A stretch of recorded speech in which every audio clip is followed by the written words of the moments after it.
Call this meeting to order. Please join us for the Pledge of Allegiance. I pledge allegiance to the flag of the United States of America and to the republic for which it stands, one nation, under God, indivisible, with liberty and justice for all.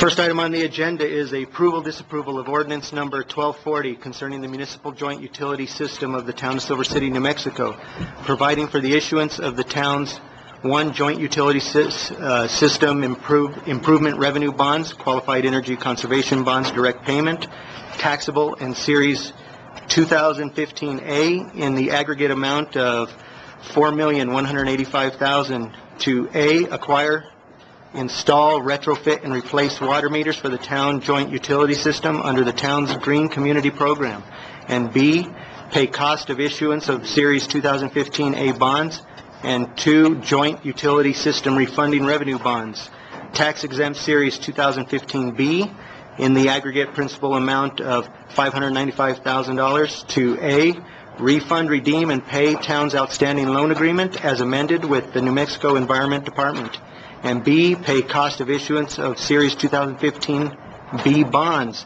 providing that the Series 2015 bonds shall be payable out of the net revenues to be derived from the operation of such joint utility system, and that the Series 2015A bonds shall also be payable from the federal subsidy payments from the United States Treasury, providing for the disposition of the revenues to be derived from the operation of such joint utility system, providing the form, terms, and conditions of the Series 2015 bonds, the method of paying such, and the security therefor, prescribing other details concerning the joint utility revenues and the joint utility system, including but not limited to covenants and agreements in connection therewith and with future financing therefor, ratifying action previously taken in connection therewith, and repealing all ordinance in conflict herewith.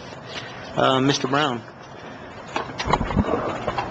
Mayor and Council, today we have Mark Valenzuela and Chris Muirhead, who have been working with us on this financing, and I guess I'll just go ahead and turn them over to explain the details about the financing. Okay.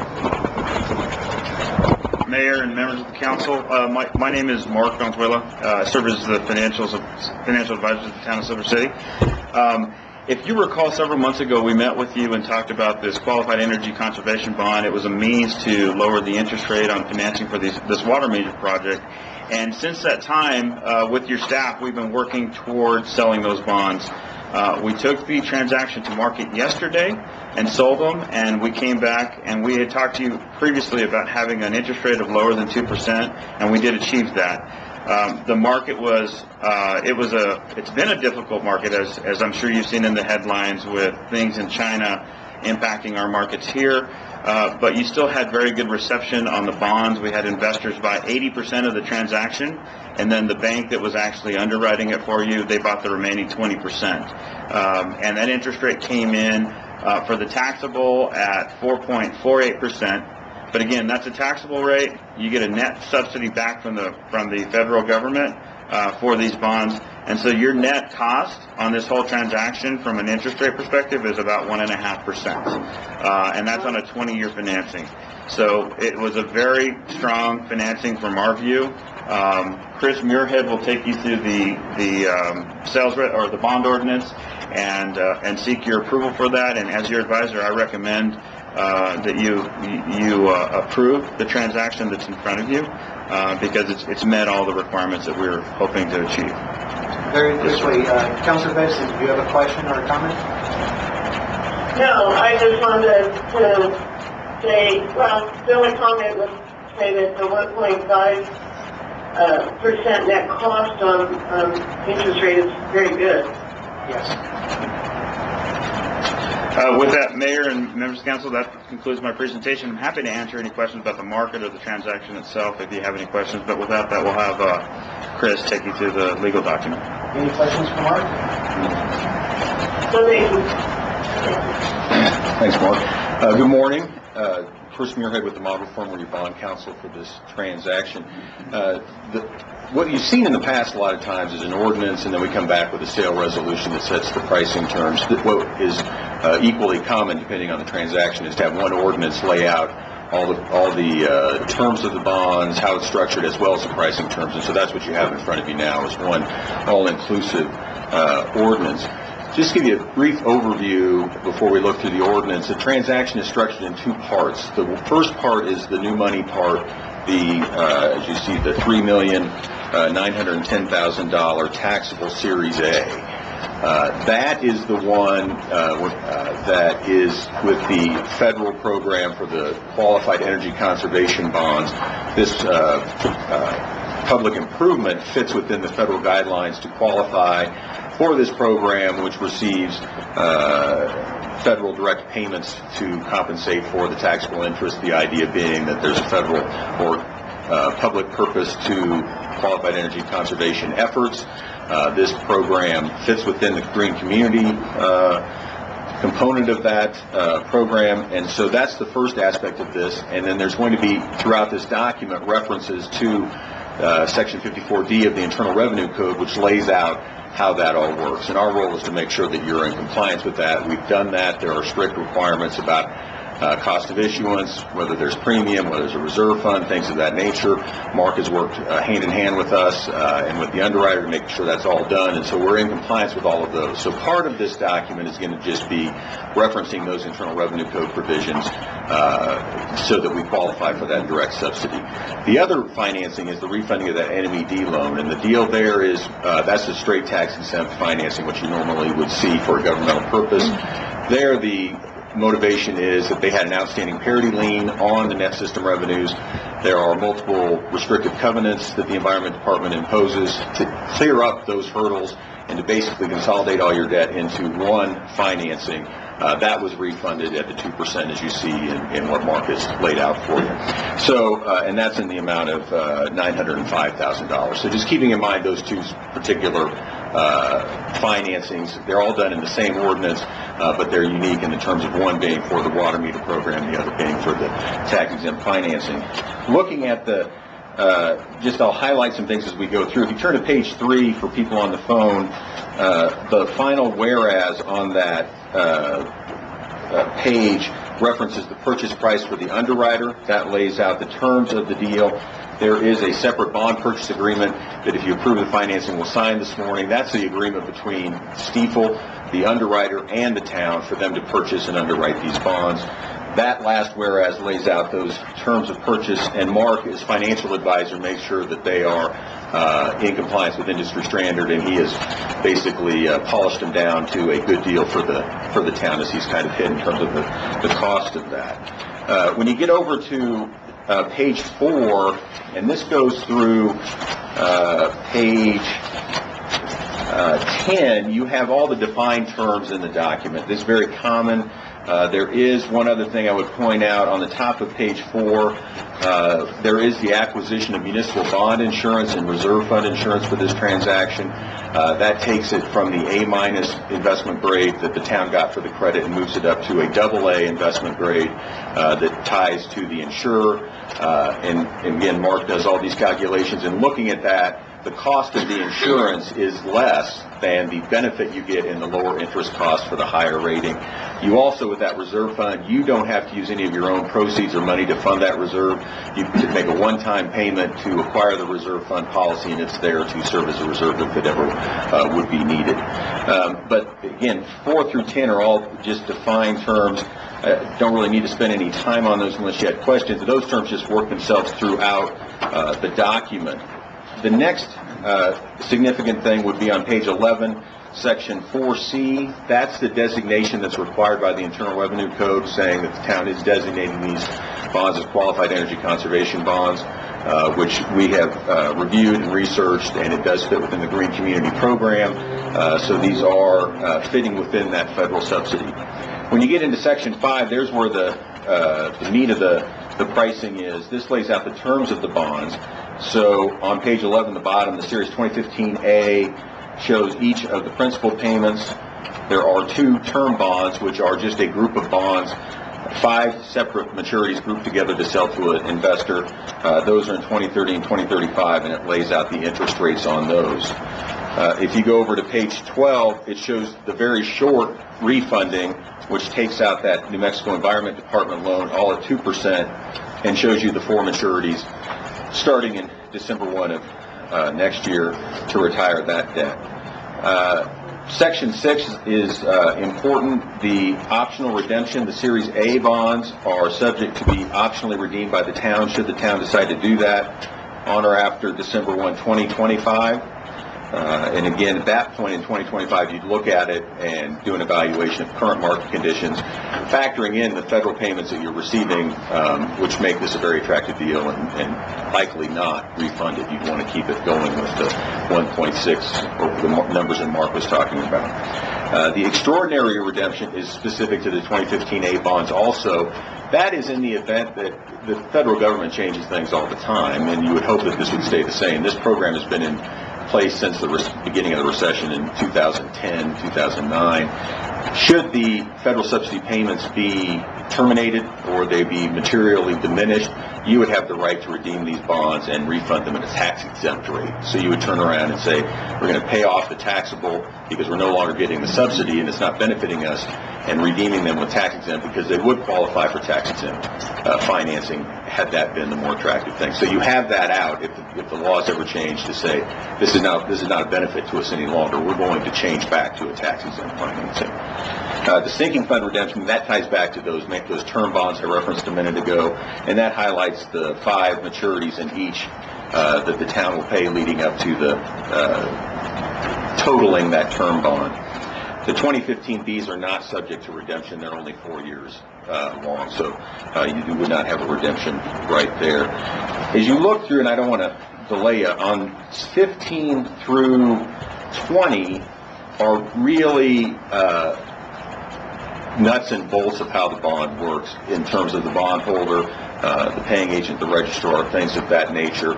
I will point out the Bank of Albuquerque is going to be paying agent, and they will be responsible for sending into the IRS semi-annually the request for the subsidy payment so that it's set in a contractual arrangement with them so the town doesn't have to worry about should there be a change in staff and something falls through the cracks. You want to have it done by a third party for a very minimal fee to guarantee that that's happening on a semi-annual basis. Page 20 starts the form of the bonds, and that runs all the way over to between the 2 bonds. Page 31, again, those are literally will be pulled out at the time of closing, put on traditional bond paper and signed, and they just encapsulate the terms of the deal.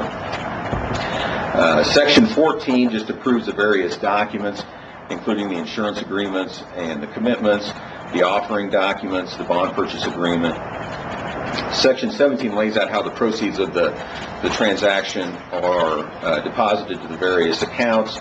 Again, the $3,831,800 of the Series A, that's 98% of the proceeds going toward the project, which fits the IRS requirements. Only 2% can be used for anything related to cost of issuance, which includes the underwriter's discount, the insurance, and any professional fees. So, again, very positive for the town that 98% of the proceeds go straight to the project. Lays out the refunding in C, then the expenses in D and E, the insurance proceeds in F, and then there is always some slight rounding amounts as you try to fit within these, and those will go toward debt service of the bond, so that takes care of that. Again, as you get through 35 through, I would say, 40, again, just standard provisions talking about how the net system revenues work. Let me highlight that. Both series of bonds have as a pledge the net system revenues from the joint utility system. So you have the gross revenues, less operation and maintenance, which leaves you with a net number. That's all you're pledging. There are no gross receipts tax pledged toward this debt, no property taxes pledged toward this debt, no other project funds pledged toward this debt. The A's, the qualified energy conservation bonds, also have pledged that direct subsidy payment because that's coming in to compensate for the taxable insurance. So that's being paid right to the debt, leading to that lower interest cost. Section 26, or what are known as protective covenants, These are very standard provisions relating to, many of these provisions are already required under the state statutes in terms of annual audits, record keeping, use charges for the system, insurance for the system, how you bill, consistent with your current practices. And then just in terms of 45, laying out again, because these are unique federal tax credit bonds, laying out just some covenants regarding the project, and you're in compliance with all 4 of those, and the town staff is aware of the Davis-Bacon Act requirements for compensating the construction. So that really is the final of it is, again, just standard, should there ever be a breach, what are breach, and really just non-payment of principal and interest, or if you went way askew of the federal tax guidelines, which don't envision happening. It's a very discrete project, should be done in a 6-month period. So there's many things about this that are positive. Happy to answer any questions. Kind of long-winded, but it's a unique deal with the tax credit, very beneficial to the town. Complicated, and Mark's done a great job getting this lined up for you. And it's a very positive deal. But from the legal side of it, happy to answer any questions. And if you decide to go forward, I mean, we have a long-standing, ongoing relationship with the town to answer anything in the future. We don't just disappear. So if you have things going forward that have questions for the town, you can always reach out to us on that. Any questions for councilors? Any questions for Muirhead?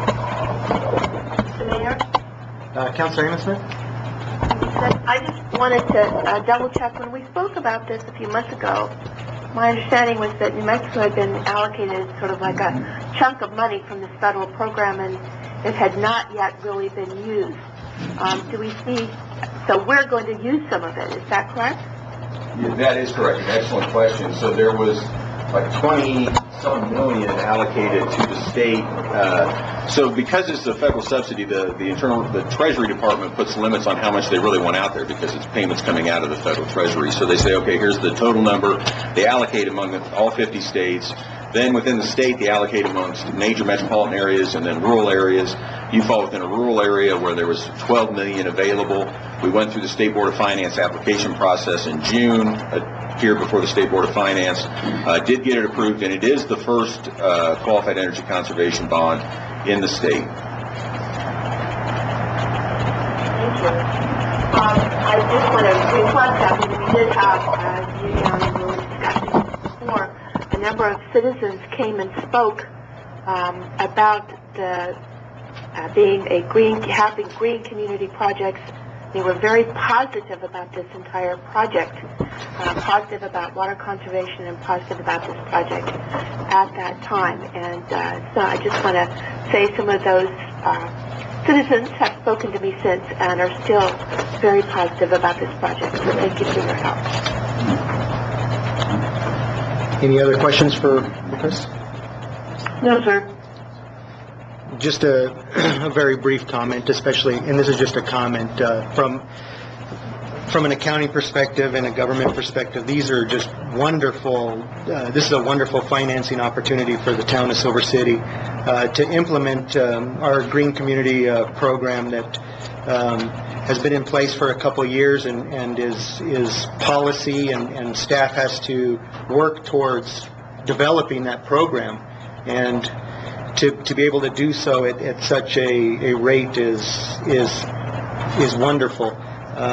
The alternatives are, if we don't do this, we are faced with other financing alternatives, because policy is still set. Staff still has to try to implement our green community program, and without this, they're going to be using more expensive and more burdensome avenues to try to do so. So I believe that this is a huge benefit to the community financially and by policy.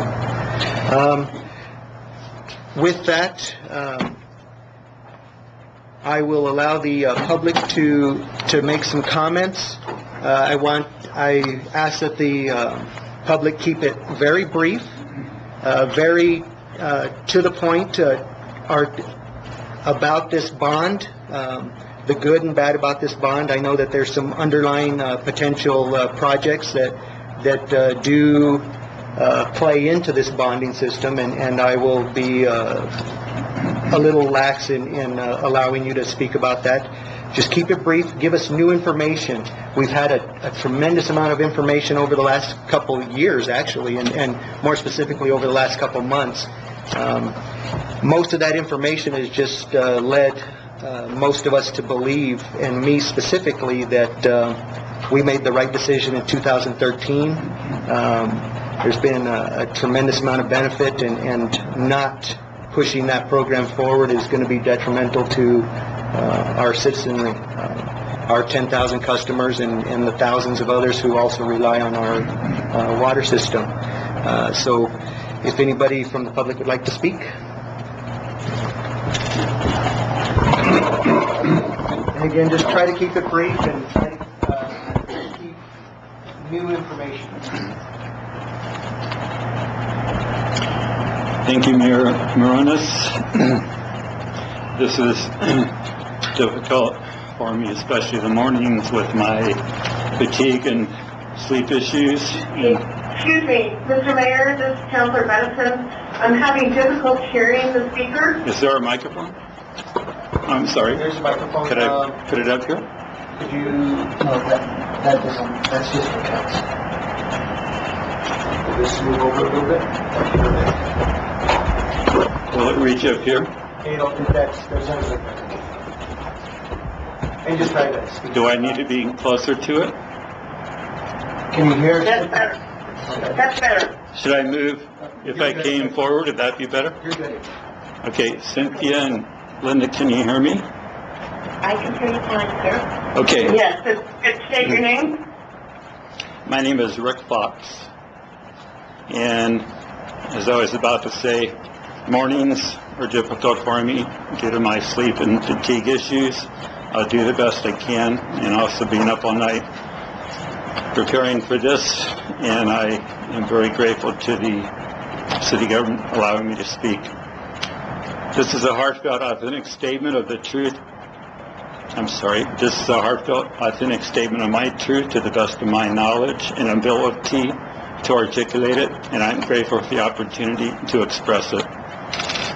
First of all, I want to earnestly and humbly thank the four town councilors, Mayor Michael Moronis, Town Manager Alex Brown, and Assistant Town Manager James Marshall, and Chief Ed Reynolds for their time in person and or over the phone, and patience and kindness with me concerning the subject of smart meters, especially Mayor Moronis for his time and empathy and understanding over 4 hours of meetings, most recently 2 hours yesterday afternoon, and to all the above individuals for their dedicated service and integrity, and for allowing me to attempt to bond and connect personally in a gesture of friendship and introduction as a fellow citizen and human being, as I have attempted to do with the majority of the officers of the Silver City Police and Sheriff's Department over the past 9.5 years, as well as attempt to place in context the overwhelming and simultaneous personal, circumstantial, and health crises of my life, as a result of which I am profoundly saddened and heartbroken, and resulting in a severely compromised immune system and directly correlating to a profoundly intensified vulnerability physically, mentally, and emotionally to the potentially damaging effects of long-term exposure of unshielded, continuous, rapid pulse electromagnetic frequency radiation of smart meters. Parentheses, 6,000 pulses per minute per smartmeterblock.org, rather than 1 time per 7 minutes or 12 times per minute, parentheses, 1 time per 5 seconds, as previously referenced. I have earnestly attempted to convey these thoughts in a spirit of goodwill, in cooperation and respect, and aligned with spiritual and Christian principles, and if in any way whatsoever perceived otherwise, I am profoundly saddened and sorry. My health condition of a severely depleted nervous and immune system is documented extensively, along with the diagnosed extreme sensitivity and intolerance to environmental toxins, whether chemical pollutants in food, air, note chemtrails for later reference, and water and/or electromagnetic frequency radiation and origin by my primary care physician of 2.5 years, Meredith Heidenfeld, PA-C, Physician's Assistant-Certified of Hidalgo Medical Services, my sole support system in Silver City, and the only other support system in my life, along with my mother, Gail McLean, in Olympia, Washington. And Gila Regional Medical Center medical records of multiple overnight sleep lab studies for a severe sleep deprivation disorder of 7 years with ensuing virtually constant extreme fatigue, blood tests reflecting low, parentheses, hypothyroid and anemia, and radiology for numerous x-rays, MRIs, and CAT scans, CT scans for a litany of injuries for multiple motor vehicle accidents, bicycle accidents, and falls on ice, and ensuing multidimensional significant chronic pain, profoundly degrading the quality of my life.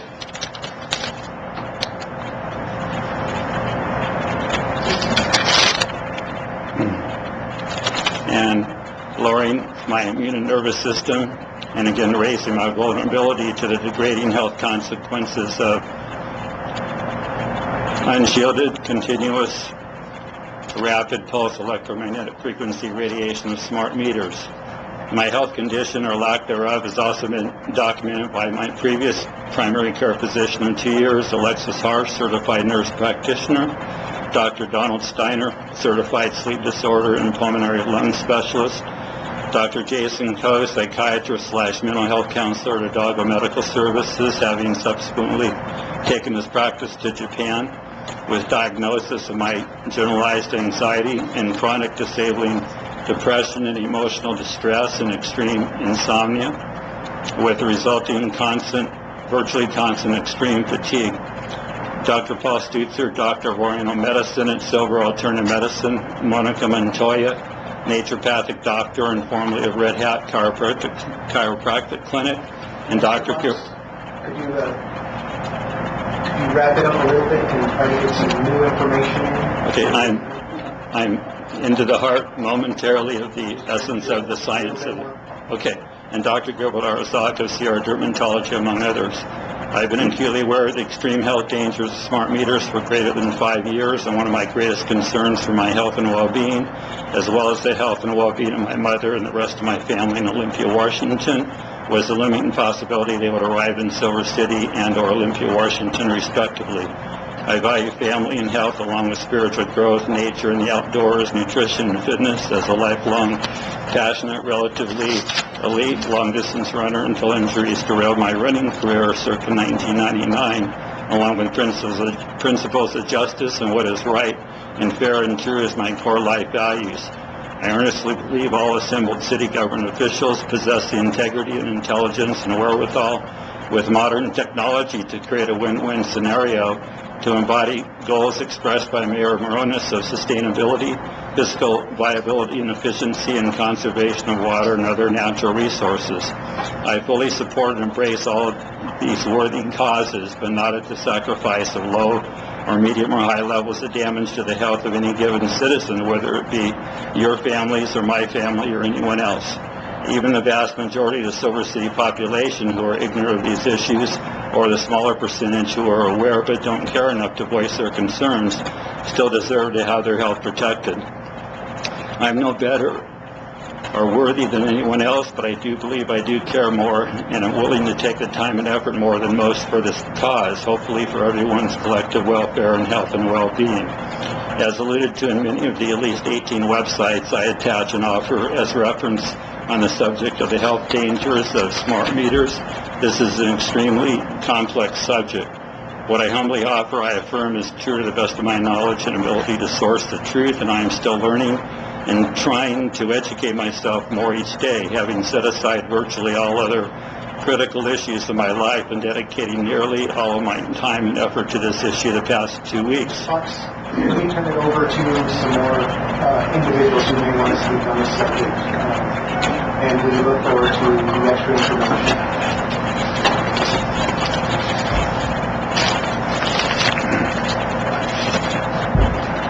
Thank you.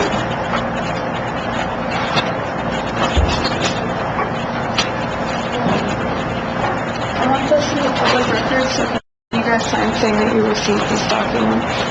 Unfortunately, this time.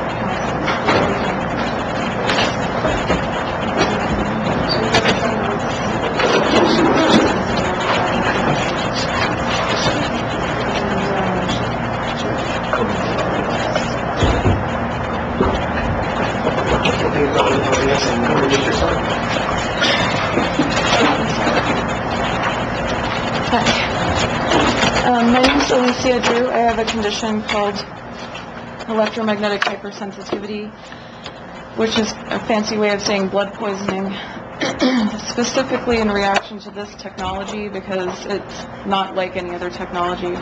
No one here is qualified to say that these AMR water meters are safe. I have a genetic inability to process certain toxins, and among them are this rapidly pulsed radio frequency, microwave, and extra-low frequency radiation. Double-blinded studies, such as the one that's on top of that packet that I gave you, and the subject was exposed to typical environmental strength EMFs. The symptoms were caused primarily by field transitions on to off, on to off, rather than the presence of the field, meaning that electromagnetic hypersensitivity or radio frequency sickness is an environmentally inducible neurological syndrome. Like most other electromagnetically injured people who are injured by this technology, I was not electromagnetically hypersensitive until a 24-hour exposure to this specific technology. This is not comparable to any other wireless electromagnetic radiation exposure due to the continuous equal intensity within equal range exposure, and also due to the pulsing and to the rate of pulsing. Many of our intercellular processes occur at millisecond rates, and many neuronal communications occur at nanosecond rates. So-called low intensity means nothing when it's the pulsing of the radio frequency or microwave electromagnetic radiation that's causing, among other things, radio frequency sickness. I can get a safe distance range from cell phone towers, fluorescent lights, wireless routers, etc. With smart meters or AMR meters, such as the proposed AMR water meters, I'm constantly within equal intensity range, and because of radio frequency pulsing, pulse intensity, and the rapid rate of pulsing, my overactive inflammatory response is triggered, leading to blood poisoning by a saturation of the blood with stress proteins such as histamines. 2 weeks ago, Alex Brown sent you and me an email explaining what his contact, an engineer named Brett, told him, which is that these meters pulse for 3 milliseconds at a time every 5 seconds, with each pulse intensity intended to reach half a mile, 17,280 times a day at 920 megahertz, which is radio frequency radiation. The total duration of exposure is not what's relevant here. This technology has not been adequately studied, and its installation in Silver City must be halted indefinitely until there is full scientific and public health expert consensus, as well as a revised safety standard that takes into account the non-thermal effects of exposure to radio frequency, microwave, and extra-low frequency electromagnetic radiation, as well as the continuous, inescapable, equal intensity, rapid pulsing exposure to this type of EMR. I'm not a scientist, but I am electromagnetically hypersensitive, sick from radio frequency radiation, especially pulsed at these rates, and by installing these meters in my town, you're violating my disability rights and making town and all of its buildings and locations, indoor and outdoor, inaccessible under Title II and Title III of the Americans with Disabilities Act. I understand the financial benefits of this. I understand the water conservation benefits of this. I think we have to do it hardwired, non-emitting meters, digital. It's a classic case of industry moving faster than science can keep up. And the science actually has kept up. It's just that public health experts have largely chosen to ignore it in favor of what they think is an overall environmental benefit. But the human health cost is astronomical. And as the papers I gave you show, further research is necessary, particularly on the pulsing continuous equal intensity exposure and the non-thermal effects. The current safety standard simply says if you're a man 6 feet tall and 185 pounds and your head doesn't explode from this radiation, then it's okay. But it's not okay. It's having genomic and metabolic effects at very, very low intensities. So there may be no lower limit. and they haven't actually studied this specific technology. Thank you. Thank you. Is there any other public members who want to speak on the subject? Is there any further discussion, or does anybody, any of the councilors have any more comments? Councilor Wright.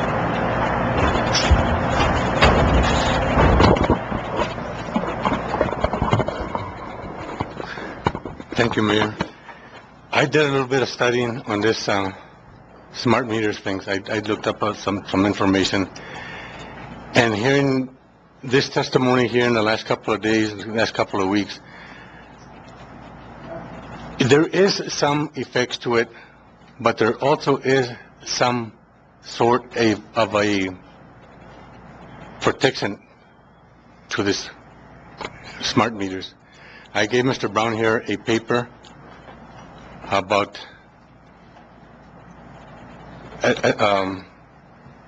some sort of protection for the smart meters, and I think they cost the public something like $90, correct? Something like $90. Now that's one thing that the people can buy if this thing is passed to protect us. There is a lot of radiation out there in all sorts of things that we do and we see and we eat. This is a hard decision for us. We don't always make a popular decision. The smart meters will help the people. It'll help the town. It'll help the water consumption. I believe that we should implement this program here. Thank you. Councilor Connor? Thank you, Mayor. I would just like to reiterate the fact that this decision was actually made 2 years ago. Today is about funding the decision, and I was not on the council 2 years ago, but the councilor who preceded me, who is now our mayor, went through the whole process and made this decision that he felt was good for our town and for our district, and I support that. And this funding is necessary for the town staff to do their job, and I support the staff in what they're doing because I know that they have researched it very well, and they wouldn't get us into something that wasn't good for us. Thank you. We'll also have an more accurate account of the water consumption with these things here. And over a 10-year period, the water wells for Silver City have been about 50% capacity, correct? Over a 10-year period. So if that's the case with these smart meters here, maybe it will even go lower than that. Thank you. Councilor Bedison or Raymond Smith, would either of you have any comments? Councilor Bedison? Thank you. I was on the council when we originally approved the water conservation plan and gave direction to staff to move forward on looking at various methods, including smart meters, to assist with our water conservation in this area. Water is an incredibly important resource to all of us in the Southwest, and I think that moving forward with our Green Community Program, using this financing package is really an option that I support. It's something that I think is critical to the continuing benefit of the town and its citizens. I've had many folks, not just the town citizens, but folks that we provide water to, that are looking forward to being able to accurately understand what and how they're using water so that they can continue on in conserving water and adjusting their use accordingly. So I wholeheartedly support this. Overall, the benefits certainly outweigh any, at this point, after much research and after the research that the town staff has provided and additional research that I've done, really outweigh any potential effects that may exist. Thank you. Any further comments from the council? Mr. Mayor, Councilor Amos Smith? thank you. I just want to reaffirm again that when we originally spoke about this financing a few months ago, that there were a number of citizens who appeared to speak highly in favor of the water conservation plan and getting financing to support green community programs.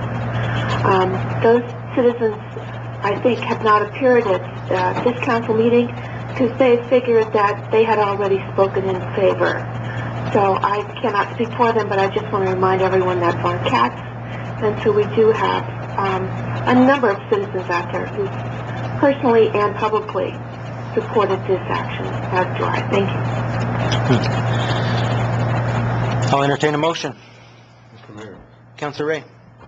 I move to approve of ordinance number 1240 concerning a municipal joint utility system of the town of Silver City, New Mexico, providing for the issuance of the town's one joint utility system improvement revenue bonds, qualified energy conservation bonds, direct payment.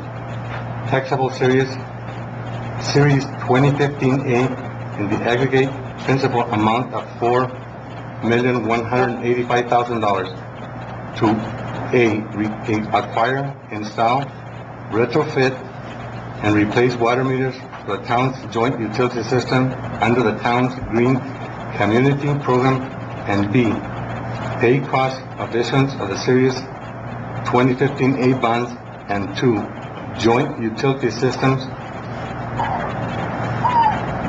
refunding revenue bonds, tax exempt series 2015B in the aggregate principal amount of $595,000 to A, refund, redeem, and pay the town's outstanding loan agreement as amended with the New Mexico Environment Department, and B, pay cost of issuance of the series 2015B bonds, providing that the series 2015 bonds shall be payable out of the net revenues to be derived from the operation, from the federal subsidy payment from the United States Treasury, providing for the disposition, terms, and conditions of the Series 2015 bonds, the method of paying such, and the security system. I lost that piece. Therefore, prescribing the other details concerning the joint utility revenues and the joint utility systems, including but not limited to covenants and agreements in connection therewith and with future financing, therefore ratifying action previously taken in connection therewith and repealing all ordinance in conflict herewith. Mr. Mayor, I will second that. Mr. Mayor. Abstain. Councilor Kano? Mr. Mayor, I will second that motion. Abstain. Mr. Mayor, Councilor Bedison? I wanted a point of order. The ordinance that was presented to us this morning has different numbers than what was listed on the agenda. And those numbers are $3,910,000 rather than the $4,185,000. And the aggregate principal amount is supposed to be $905,000 versus $595,000. That's correct. So we'll just have an amendment to change those numbers. Amendment of 3 million. For the prices, it fluctuates between what originally is estimated versus what it actually is. So there's a slight decrease in one, a slight increase in the other. So she's correct. Just make those two changes to the numbers in your motion still accurate.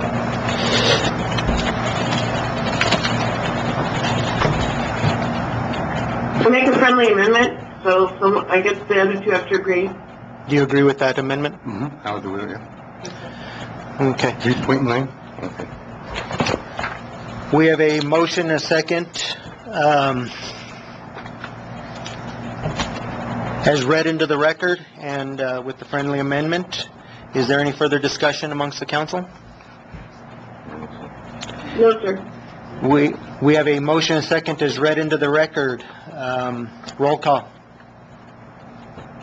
Councilman Edison. Aye.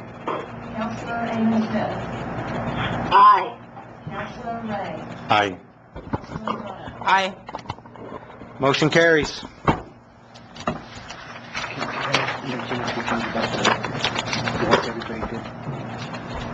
Mr. Brown?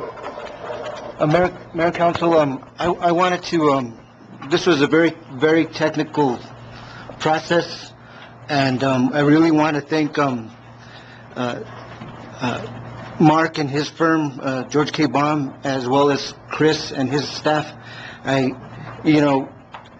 think Mark mentioned earlier that there's actually smaller limitations on the fees that can be charged under this process, and actually Mark's company as well as Chris's company actually took cuts in their regular fee, even though this was a much more complex project. So I just want to tell them they really appreciate it, as well as thanking Anita and the staff at City Hall, because there was more information that we had to put together for this project than I've ever had to do on a financing project. And I've actually worked with Mark for like 15 years on projects. So I just want to make that clear, that everybody's done a heck of a lot of work of gathering information. So we did go into this deal having a lot of information that under normal circumstances we wouldn't have.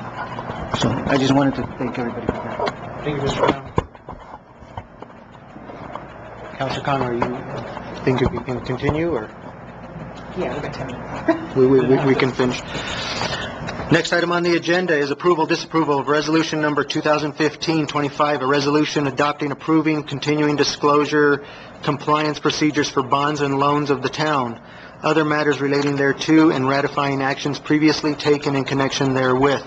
Mr. Muirhead? Yeah, thank you, Mayor. These will be very quick. Let me tell you, I'll address them both now, but answer any questions separately. This one, the best practices now, post basically the recession, and as things develop in terms of how the Internal Revenue Service oversees tax-exempt bonds and how the SEC oversees public security. So those are the two federal agencies that oversee these kind of things. They've developed best practices and policies that they like to see issuers adopt so that they're in compliance with the post-issuance compliance. And Mark's firm does that in conjunction with Alex and Anita. And then the post-issuance tax compliance, we make sure that that's all done correct. And generally, it's all, there's a big fat book with rules, but it's pretty straightforward to a lot of stuff that you do. And what these two resolutions do is just adopt those standard practices and procedures so that the IRS and the SEC, should they ever look and say, okay, well, good. It's as simple as this is, it is a big step for them to say you're on top of things. So that's really, in short, what both of them do. One related to the tax context, one related to the public offering and securities context. Is there any questions? No, sir. I'll entertain a motion. Councilor Kano. Thank you. I move to approve of resolution number 2015-25, a resolution adopting and approving continuing disclosure compliance procedures for bonds and loans of the town, other matters relating thereto, and ratifying actions previously taken in connection therewith. I'll second it. Councilor Ray? I'll second it, motion. We have a motion and a second as read into the record. Is there any further discussion? No, sir. We have a motion and a second that is read into the record. Roll call. Councilor Edison. Aye. Councilor Amy Smith. Aye. Councilor Ray. Aye. Councilor Connor. Aye. Next item on the agenda, approval, disapproval of resolution number 2015-26, a resolution adopting and approving post-issuance tax compliance procedures for tax-exempt bonds, and loans of the town, other matters relating thereto, and ratifying actions previously taken in connections therewith. It's basically the same information, same discussion that was just presented. Is there any questions on this particular resolution? Yes, sir. I'll entertain a motion. Council Connell. Mr. Mayor, I move to approve of resolution number 2015-26, a resolution adopting and approving post-issuance tax compliance procedures for tax-exempt bonds and loans of the town, other matters relating thereto, and ratifying actions previously taken in connection therewith. Mr. Mayor, I'll second it. We have a motion and second as read into the record. Is there any further discussion? We have a motion and second as read into the record. Roll call. Counselor Edison? Aye. Counselor Amos Smith? Aye. Counselor Ray? Aye. Counselor Connor? Aye. Motion carries. Mr. Mayor, I move to adjourn. I second, Mr. Mayor. We have a motion and second to adjourn. All those in favor? Aye. Aye. Any opposed? We are adjourned.